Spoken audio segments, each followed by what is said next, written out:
everyone. This is a nice intimate group today, and we're happy that you could join us for this event hosted by the Language Collaboratory, a partnership for the advancement of intercollegiate dialogue on the teaching of languages and cultures, driven by language centers and institutes at the University of Iowa, University of Michigan, University of Minnesota, Michigan State University, and the University of Wisconsin-Madison. Our aim is to provide collaborative professional development opportunities for educators of language, culture, and literature at the 5 institutions.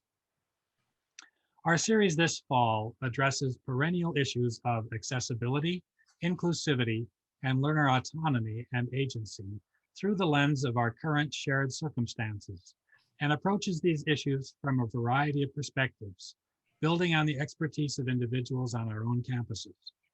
We aim to share insights and to encourage interinstitutional dialogue, bridging the institutional distance and fostering a collaborative interchange of ideas. You are invited to contribute to what we hope will be a lively discussion. The sessions will be recorded and made available through each institution's website. We ask that you mute your microphone at the outset, that you use the tools in Zoom to contribute questions and comments in the chat, and during the open discussion period to raise your hand virtually prior to activating your microphone. Closed captioning is available through live transcript button in the Zoom menu bar.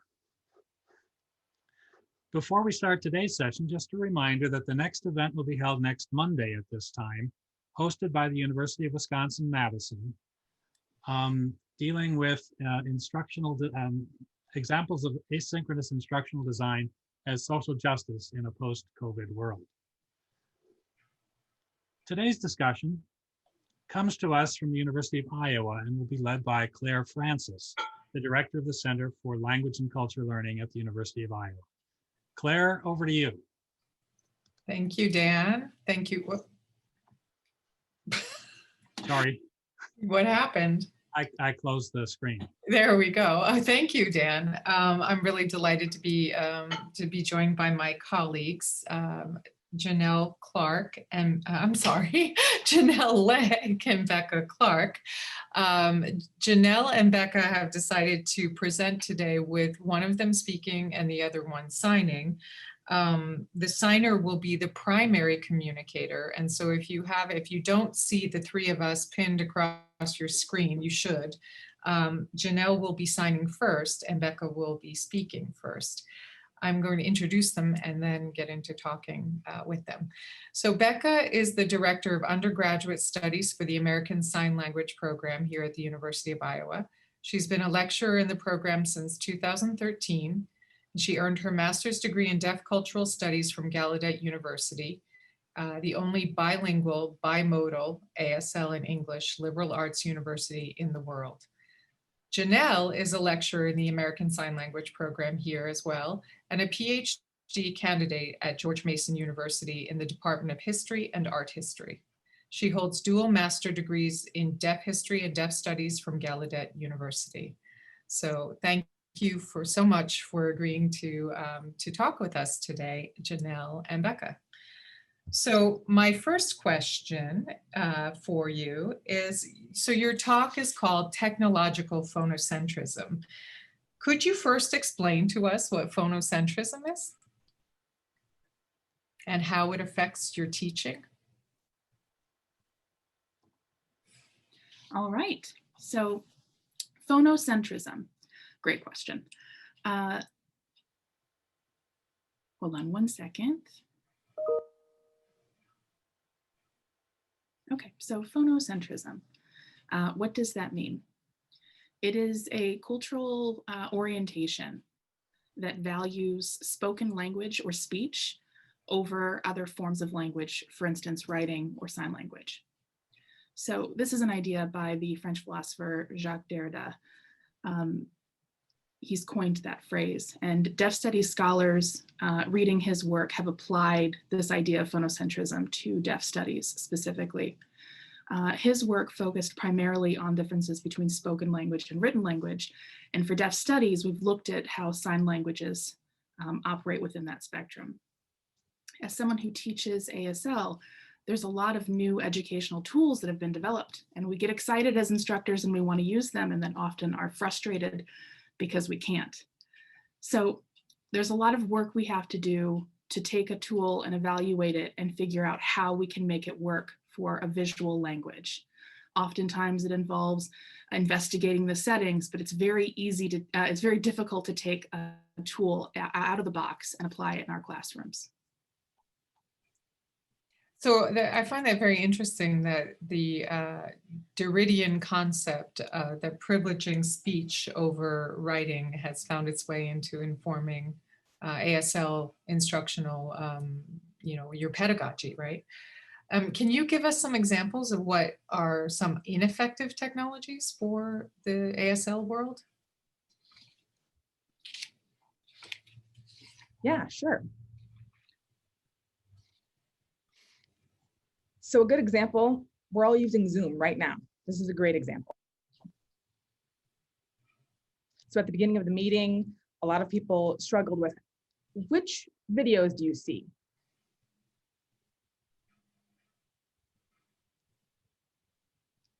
So when you start Zoom, it will automatically start the speaker view, which means it will move based on who is speaking or making sound. In ASL, we don't want it to focus on sound because we're all signing. So we have to think of different ways to orient Zoom so that we can see all of the signers at once.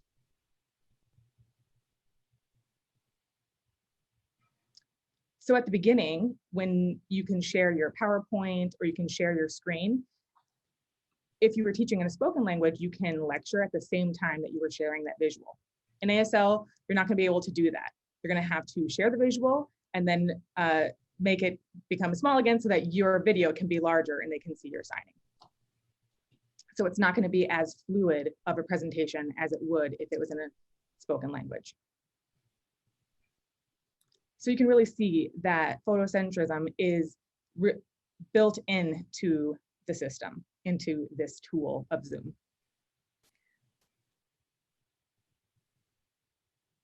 So when we're teaching, we always have to think about different strategies to overcome that phonocentrism that is built in. Another example that we use here at the University of Iowa is Canvas. If we want to provide tests through Canvas, the LMS system, so in order to create questions, we're going to want to present those questions in ASL, if possible. But if you think about having this visual language and having to incorporate a lot of videos, there is a lot more of a burden on ASL teachers because we are dealing with the technology of having to have more memory and internet capacities, downloading, being sure that the students can connect and watch those videos fluidly.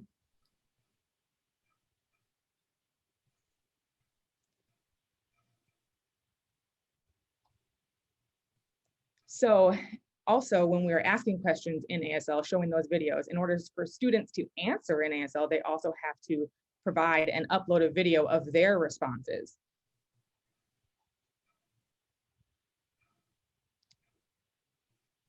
Becca, do you have anything to add related to Zoom? Absolutely.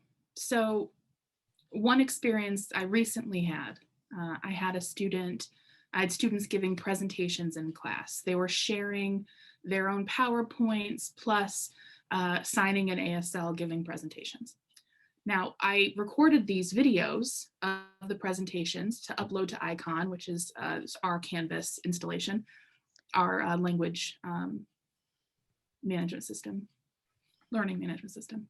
And I realized that these videos, as they were recorded through Zoom, there were two options to record. You could record to the cloud or you could record to your computer. And I realized that in one version, it saved to the cloud and it showed the PowerPoint and the video, giving both of them equal space on the screen. When you saved to computer, it saved the PowerPoint image, the screen shared image large, and a tiny little video, which makes it impossible if you're an instructor who's focusing on language production in that presentation to be able to evaluate that performance.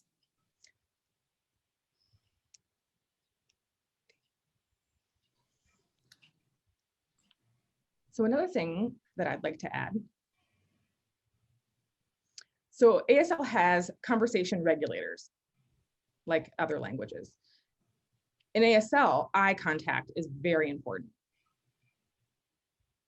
So that's one way you know that you are going to converse with one person. You're going to look at that person, and then other students in the class could then know where to look, where you could direct the conversation. If you were hosting a class on Zoom, it looks like you were making eye contact with all of the students at once. So in order for me to hand over the floor to have someone else speak, sign, of course, it becomes more complicated because you're not sure who is going to be taking that floor, and it becomes very interruptive to the class.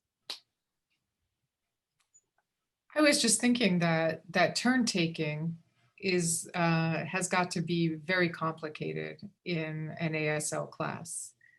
And we're in an era, and so for lots of language instruction, of course, happening in the Brady Bunch grid, it's difficult probably to get students to engage and speak or sign. And so is that a challenge, a particular challenge, or do you have to call on students more to engage them, or play some sort of virtual toss the ball to the next person so that they actually engage with the topic? So when I, for instance, see my students in a gallery view on Zoom, I have to tell them in order to get attention, the attention taking strategy we're giving here is going to be putting your hand up. So it slows down the mode of conversation considerably. Mm-hmm. And if there's two people at one time who both raise their hands, normally in class, you'd point, you'd select one person. And now I have to adopt a strategy of finger spelling their names instead. In ASL, you wouldn't sign their name to them like that. That's not a cultural norm. Normally you would use pointing and other strategies to get attention. So it feels disruptive to the normal conversational practices of ASL. That's really interesting. So in the chat, Adolfo says there's a new feature in Zoom that allows you to present next to a PowerPoint. Is that a technology, an improvement in Zoom for you? Do you find that that's something that has helped you with your teaching?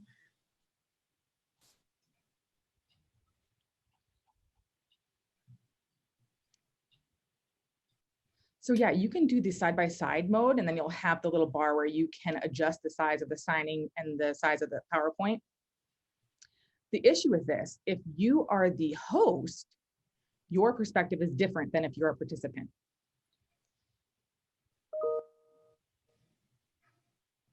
So for example, if a person hasn't updated their Zoom account, they might not have that same option.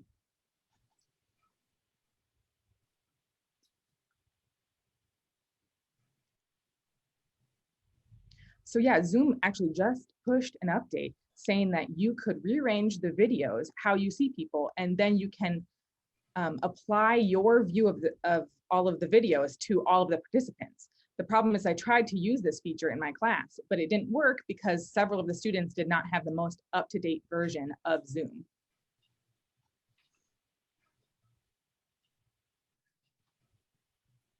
So I feel like I am kind of constantly trying to figure out the best ways to use different technologies, but again, they aren't created in a way that considers ASL as one of their dominant users. So, oh, can I jump in? Sorry, I'm mindful of turn taking. What are some effective tools that you have found for your discipline? So here at the University of Iowa, we have used Go React, which has been very effective. It's a program that is connected to the deaf community. And as they've built that tool, they've really thought about ASL as a use case. And you see that in the functionality. For instance, I can film a prompt for a project and upload it. And so students, for instance, can upload projects directly to a folder. And as an instructor, I can watch these videos and provide signed feedback intermittently throughout the video that's time-stamped. It fits along with the video itself. So students feel like they're getting real-time feedback directly on signed production. And that kind of turn-taking feature feels more like a face-to-face real-world conversation in ASL, which is a benefit of that tool. Another tool that we recommend that we like is it's actually an app on your phone called Marco Polo. You may or may not be familiar with it, but it's pretty great. It's sort of like a group texting chain, right? You can send out one message to multiple people, for instance, but rather than it being text, it's a video. So here at the University of Iowa, our ASL faculty are able to collaborate very quickly via Marco Polo. We talk about curriculum, we talk about assignment due dates, meeting times, whatever we need to in the primary language of most of our faculty. Last spring, for instance, I was able to provide my own contact information to students once we went online suddenly using Marco Polo. So if students were working on homework or assignments, they could contact me in ASL directly as opposed to written English via email or something like that, which is really nice. Janelle, do you have anything to add?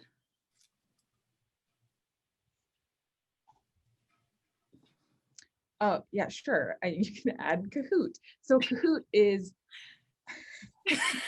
language switching.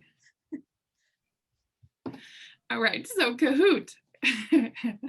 Kahoot is an online tool you may be familiar with. It's a pretty good example of an engagement tool. It's a fun activity-based tool. So students can see questions, they use their phones to respond to these sort of prompts. And that's something we've known about for a little while, but very recently they updated it so that questions can be videos as opposed to just written English, which has been great. And I think in the future, my class will be able to absolutely use that more frequently. If it's just English text, there's less application for our ASL classes specifically. So that's nice. Quick question about Go React. Can you create a class in there? Can you have a sort of a classroom, or is it really like a platform for completing work? Or could it be used, leveraged in like a Zoom-like way? Yeah, right now you can have like group video meetings. They call it multi-camera assignments. Up to 9 people can join in assignments together. So the same way you would in Zoom. There's also options for, say, peer evaluation. So there's options for students who need to sort of film themselves and upload it directly. And then we can assign other students to watch each other's videos, provide feedback, and it kind of keeps all of that organized in one space. Is it the same as Zoom? No. But it has some of those features, some of those user experiences that are available in Zoom. I think this concept of phonocentrism and the technologies and the glitches and the affordances that you're finding with many of them potentially have implications for world languages, right?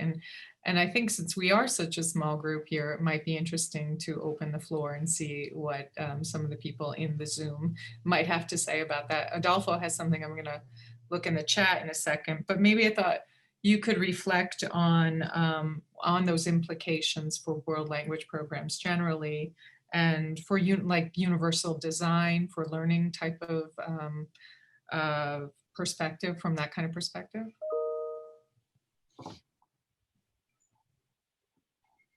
Yeah, sure. So universal design, their approach typically looks at a variety of bodies of diverse individuals related to their bodies and how environments are built to fit diverse beings. So you can look at phonocentrism in technology in the same sort of way. So now looking at how to make technologies apply to diverse users, specifically language, instead of bodies.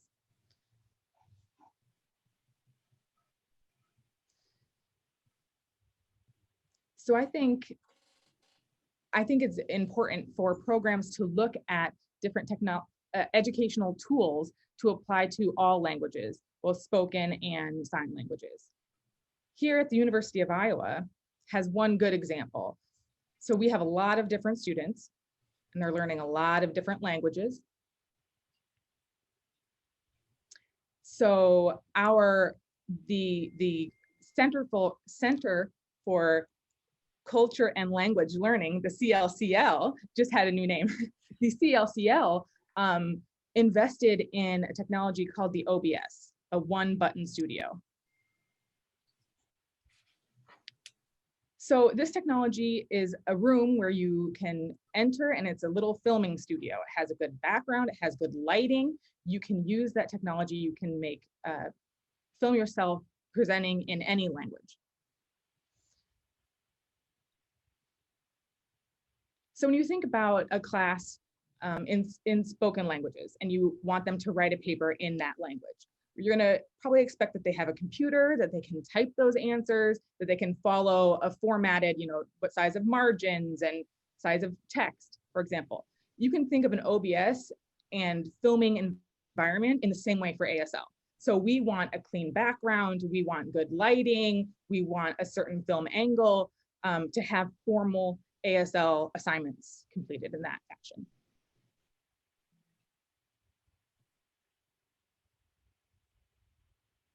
So other universities, when you're thinking about language programs in general, think about programs and think about the tools that you look at and consider spoken languages and sign languages at the same time.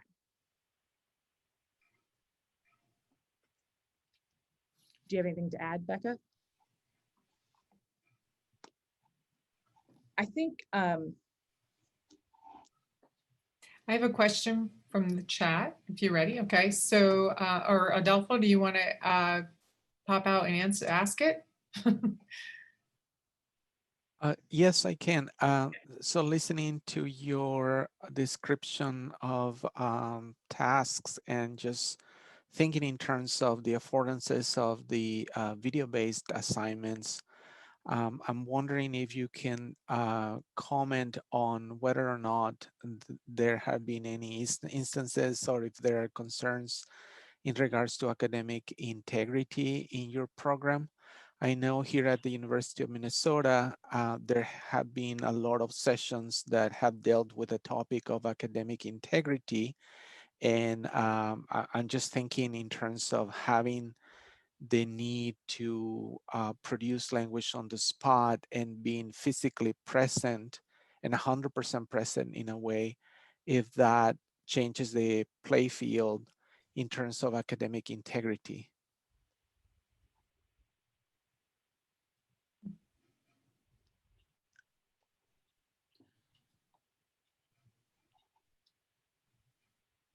so. Yeah, it's a big challenge. So when you think about testing, and we have the video embedded in the test. So students could record that video on their phone and they can have a copy of the test. Yeah, it's that simple. So as an instructor, we have to balance how, our trust of the students, as well as what sort of guidelines we can give them, the rules and structure of the test, how much we can control that as well.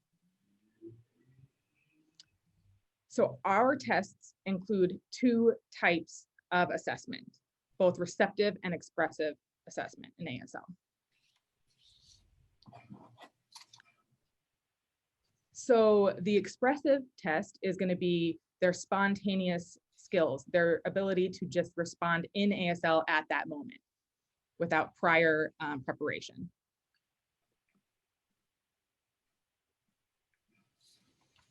But yeah, I mean, that's a really good question because we have talked about that issue a lot, especially since we've been working in online formats.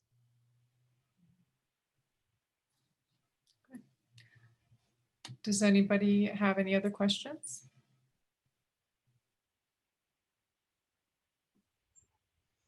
Do. Dan? Sorry. Kind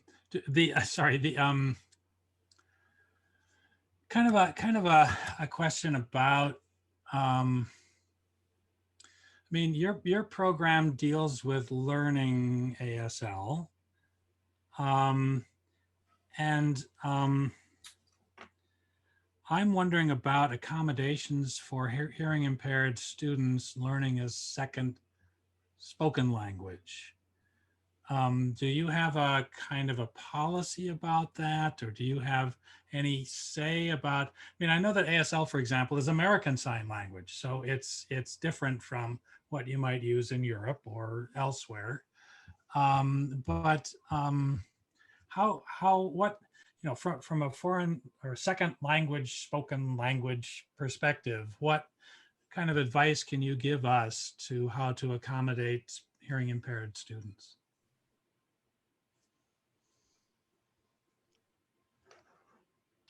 I have a few ideas. So if this is a face-to-face classroom and they're learning a second language and they have to use masks, for instance, you need to understand that a student would have less visual access to spoken language, mouth morphemes, for instance, and that would definitely be a challenge for language learners who are relying on lip reading. It's the same as using Zoom. So let me give you another example. If you're using Zoom, for instance, in class, you can see all of your students in a gallery view. That might be more beneficial to a student who needs to have that access. You could also, for instance, the way we did today, add live captioning. But now, as we pointed out at the beginning of this session, I don't know how many spoken languages have live captioning or whether that captioning would be best to learn from. And possibly using Adolfo's, sorry to interrupt. Did I interrupt? No? Good. Adolfo's idea that, you know, the Zoom presentation, I think if you're teaching a second language, if you have a written presentation next to your spoken one, you're bimodal in a way, right? You're having the two ways for the student to access language potentially. I don't know if that would be a helpful idea.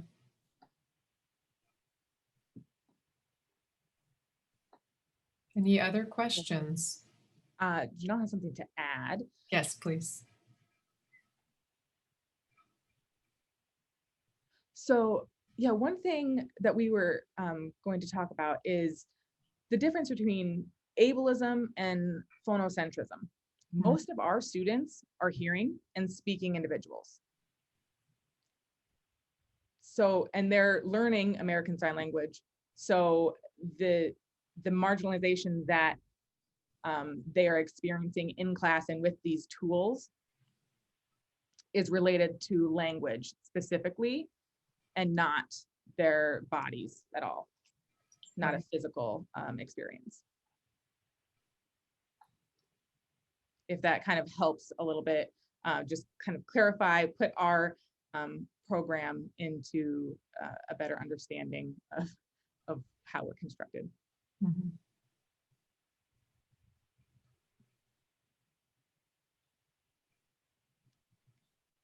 Janelle is asking if we want to add and talk about a blind student in an ASL class. I would imagine that's a challenge. So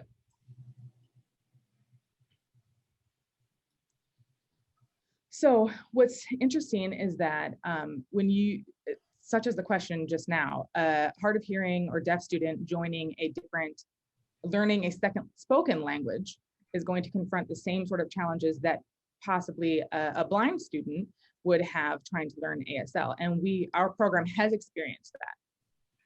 A student can work with with SDS here, the Student Disability Services, that will help assess the class and figure out what are the best accommodations for that course.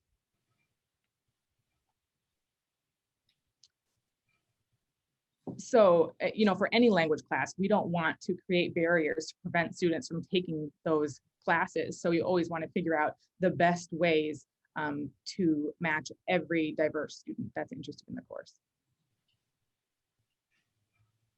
I hate to break this off, but thank you so much. This has really been a very, very interesting conversation.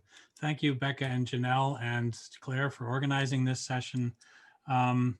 It really fits in very nicely with our theme for the semester. Thank you all for attending. We will be sending you a brief evaluation on just general questions as to the experience. And we look forward to seeing you on Monday. Thank you. And a ray of sunshine just came out in Iowa, so yay. That's from Janelle and Becca. They brought it to us.